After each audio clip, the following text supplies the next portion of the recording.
بسم الله الرحمن الرحيم. الحمد لله الذي أنزل على عبده الكتاب ولم يجعل له عوجا قيما لينذر بأسا شديدا من لدنه ويبشر المؤمنين الذين يعملون الصالحات أن لهم أجرا حسنا ماكثين فيه أبدا وينذر الذين قالوا اتخذ الله ولدا ما لهم به من علم ولا لآبائهم كبرت كلمة تخرج من أفواههم إن يقولون إلا كذبا فلعلك باقع نفسك على آثارهم إن لم يؤمنوا بهذا الحديث أسفا إنا جعلنا ما على الأرض زينة لها لنبلوهم أيهم أحسن عملا وإنا لجاعلون ما عليها صعيدا جرزا أم حسبت أن أصحاب الكهف والرقيم كانوا من آياتنا عجبا إذ أوى الفتية إلى الكهف فقالوا ربنا آتنا من لدنك رحمة وهيئ لنا من أمرنا رشدا فضربنا على آذانهم في الكهف سنين عددا ثم بعثناهم لنعلم أي الحزبين أحصى لما لبثوا أمدا نحن نقص عليك نبأهم بالحق إنهم فتية آمنوا بربهم وزدناهم هدى وربطنا على قلوبهم إذ قاموا فقالوا ربنا رب السماوات والأرض لن ندعو من دونه إلها لقد قلنا إذا شططا هؤلاء قوم اتخذوا من دونه آلهة لولا يأتون عليهم بسلطان بين فمن أظلم ممن افترى على الله كذبا وإذ اعتزلتموهم وما يعبدون إلا الله فأووا إلى الكهف ينشر لكم ربكم من رحمته ويهيئ لكم من أمركم مرفقا وترى الشمس إذا طلعت تزاور عن كهفهم ذات اليمين وإذا غربت تقرضهم ذات الشمال وهم في فجوة منه ذلك من آيات الله من يهد الله فهو المهتد ومن يضلل فلن تجد له وليا مرشدا وتحسبهم أيقاظا وهم رقود ونقلبهم ذات اليمين وذات الشمال وكلبهم باسط ذراعيه بالوصيد لو اطلعت عليهم لوليت منهم فرارا ولملئت منهم رعبا وكذلك بعثناهم ليتساءلوا بينهم قال قائل منهم كم لبثتم قالوا لبثنا يوما أو بعض يوم قالوا ربكم أعلم بما لبثتم فابعثوا أحدكم بورقكم هذه إلى المدينة فلينظر أيها أزكى طعاما فليأتكم برزق منه وليتلطف ولا يشعرن بكم أحدا إنهم إن يظهروا عليكم يرجموكم أو يعيدوكم في ملتهم ولا تفلحوا إذا أبدا وكذلك أعثرنا عليهم ليعلموا أن وعد الله حق وأن الساعة لا ريب فيها إذ يتنازعون بينهم أمرهم فقالوا بنوا عليهم بنيانا ربهم أعلم بهم قال الذين غلبوا على أمرهم لنتخذن عليهم مسجدا سيقولون ثلاثة رابعهم كلبهم ويقولون خمسة سادسهم كلبهم رجما بالغيب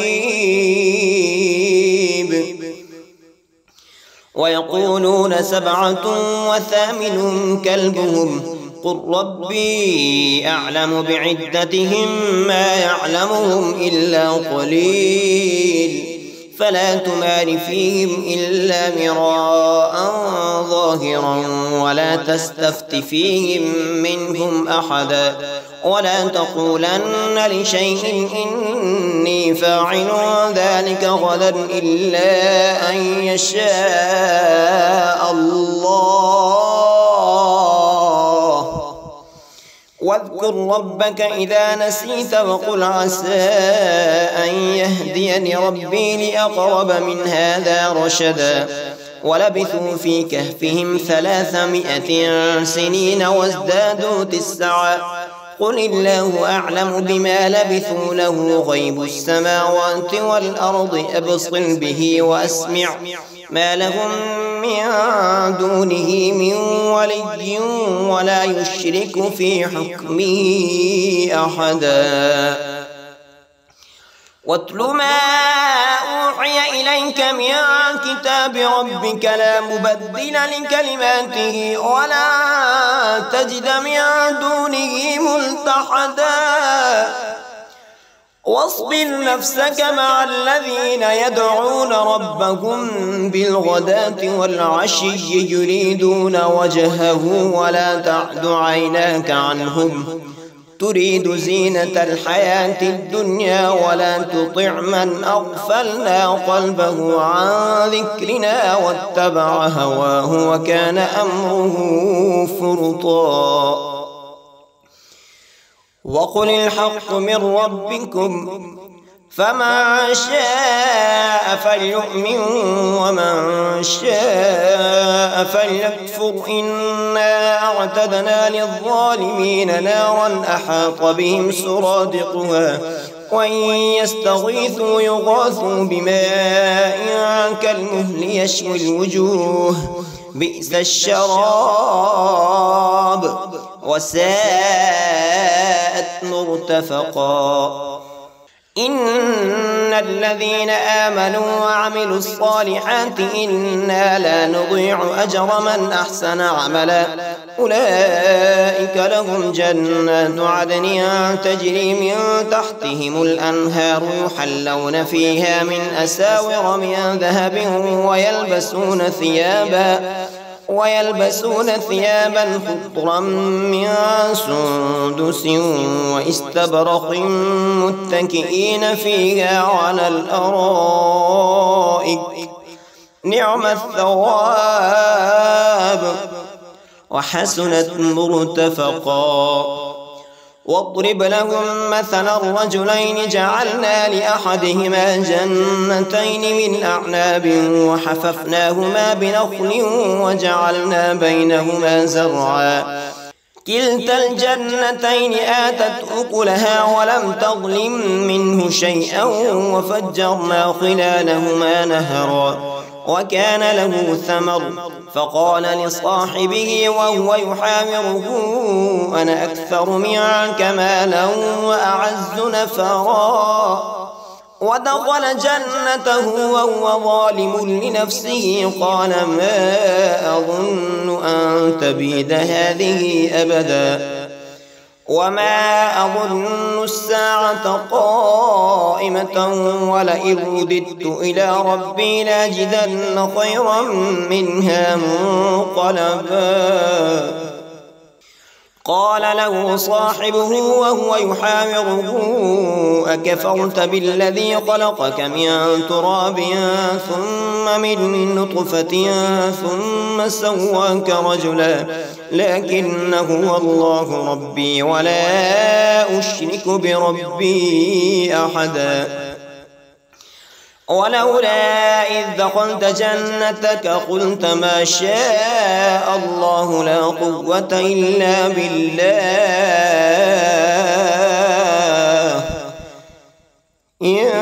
ترني أنا أقل منك مالا وولدا فعسى ربي أن يؤتيني خيرا من جنتك ويرسل عليها حسبانا من السماء فتصبح صعيدا زلقا أو يصبح ماؤها غورا فلا تستطيع له طلبا وأحيط بثمنه فأصبح يقلب كفيه على ما أنفق فيها وهي خاوية على عروشها ويقول يا ليتني لم أشرك بربي أحدا ولم تكن له فئة ينصرونه من دون الله وما كان منتصرا هنالك الولاية لله الحق هو خير ثوابا وخير عقبا واضرب لهم مثل الحياة الدنيا كماء أنزلناه من السماء فاختلط به نبات الأرض فأصبح هشيما تذروه الرياح وكان الله على كل شيء مقتدرا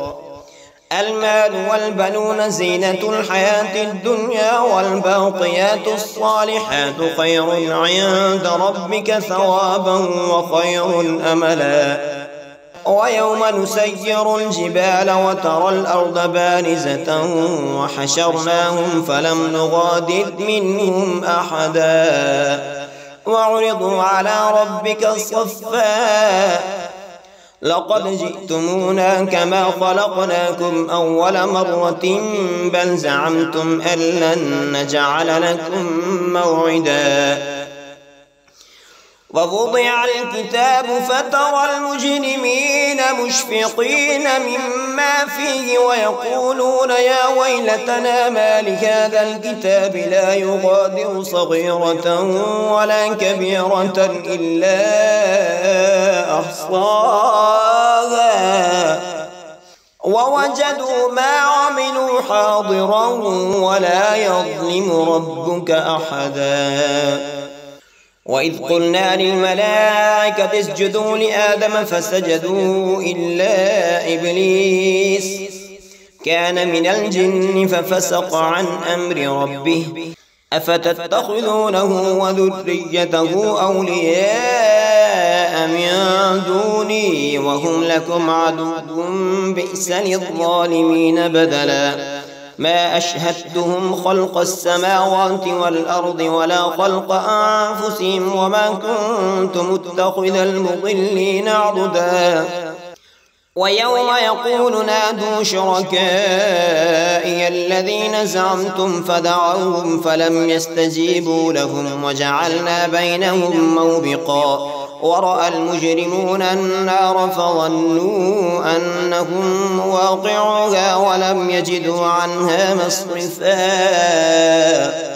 ولقد صرفنا في هذا القرآن للناس من كل مثل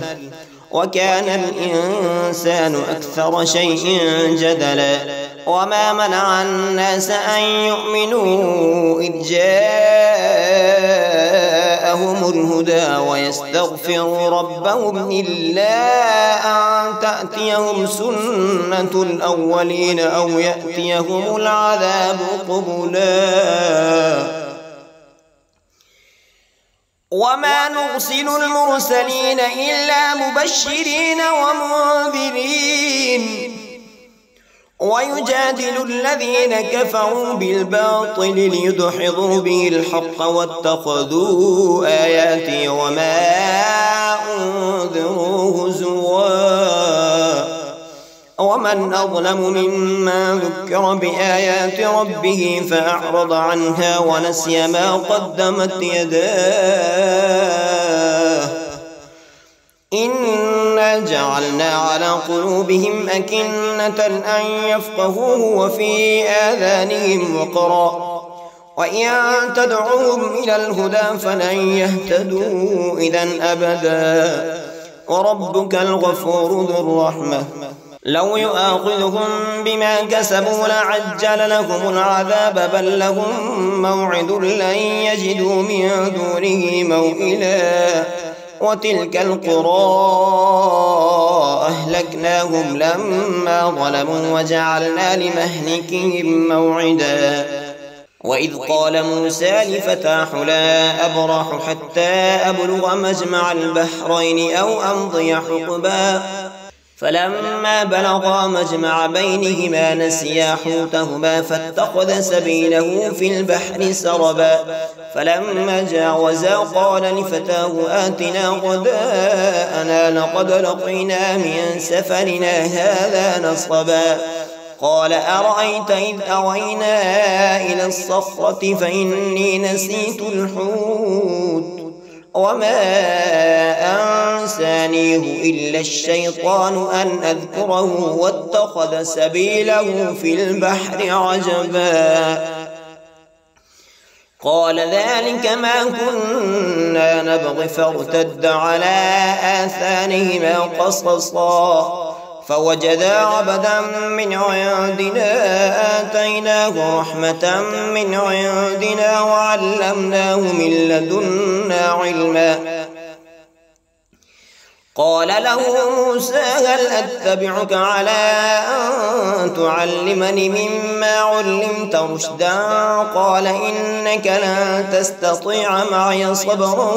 وكيف تصبر على ما لم تحط به خبرا قال ستجدني إن شاء الله صابرا ولا أعصي لك أمرا قال فإن اتبعتني فلا تسألني عن شيء حتى أحدث لك منه ذكرا فانطلقا حتى إذا ركبا في السفينة خرقها قال أخرقتها لتغرق أهلها لقد جئت شيئا إمرا قال ألم أقل إنك لن تستطيع معي صبرا قال لا تؤاخذني بما نسيت ولا ترهقني من أمري عسرا فانطلقا حتى إذا لقيا غلاما فقتله قال أقتلت نفسا زكية بغير نفس لقد جئت شيئا نكرا قال ألم أقل لك إنك لن تستطيع معي صبرا قال إن سألتك عن شيء بعدها فلا تصاحبني قد بلغت من لدني عذرا فانطلقا حتى إذا أتيا أهل قرية استطعما أهلها فأبوا أن يضيفوهما فوجدا فيها جدارا يريد أن ينقض فأقامه قال لو شئت لاتخذت عليه أجرا قال هذا فراق بيني وبينك سأنبئك بتأويل ما لم تستطع عليه صبرا أما السفينة فكانت لمساكين يعملون في البحر فأردت أن أعيبها وكان وراءهم ملك يأخذ كل سفينة غصبا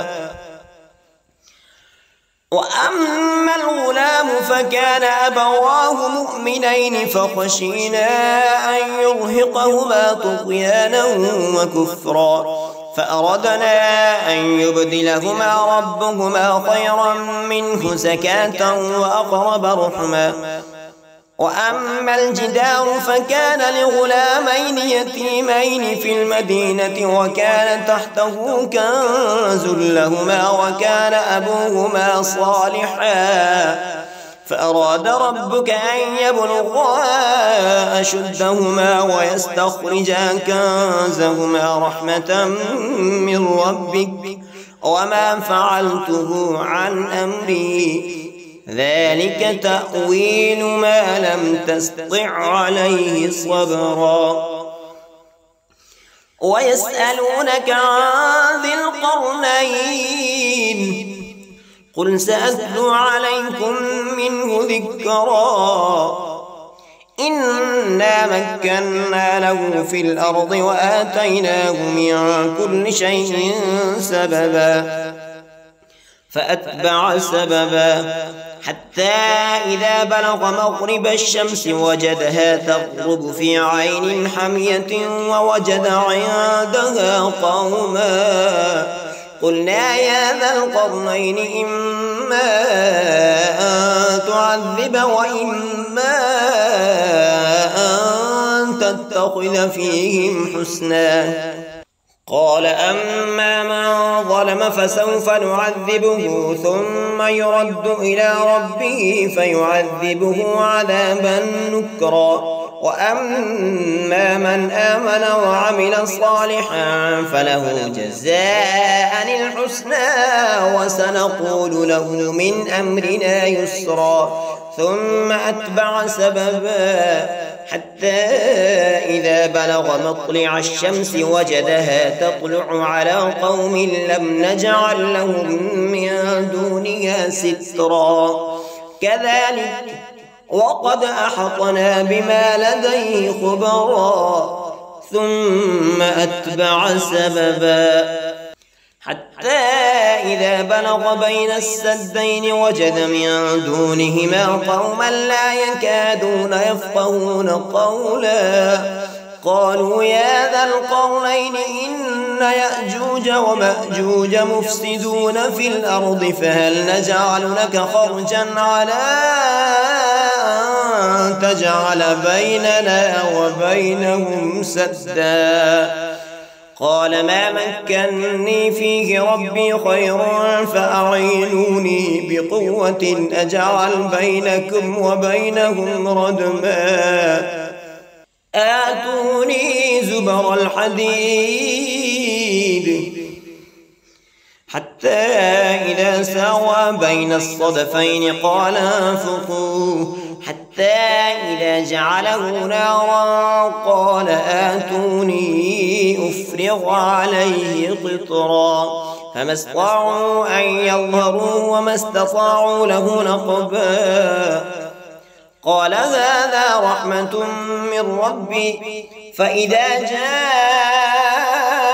وعد ربي جعله دكا وكان وعد ربي حقا وتركنا بعضهم يومئذ يموج في بعض ونفخ في الصور فجمعناهم جمعا وعرضنا جهنم يومئذ للكافرين عرضا الذين كانت أعينهم في غطاء عن ذكري وكانوا لا يستطيعون سمعا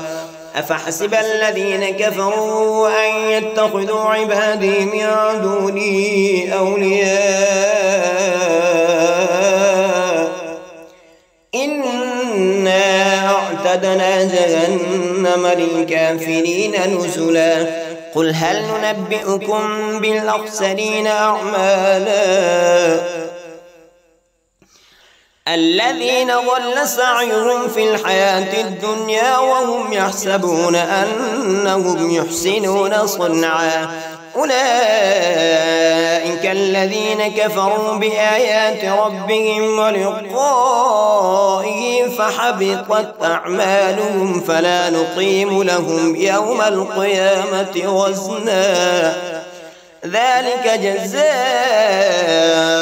جهنم بما كفروا واتخذوا آياتي ورسلي هزوا إن الذين آمنوا وعملوا الصالحات كانت لهم جنات الفردوس نزلا خالدين فيها لا يبغون عنها حولا قل لو كان البحر مدادا لكلمات ربي لنفد البحر قبل أن تنفد كلمات ربي ولو جئنا بمثله مددا قل إنما أنا بشر مثلكم يوحى إلي أنما إلهكم إله واحد فمن كان يرجو لقاء ربه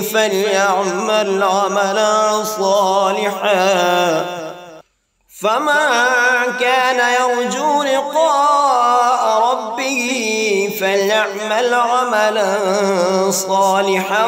ولا يشرك بعبادة ربه أحدا.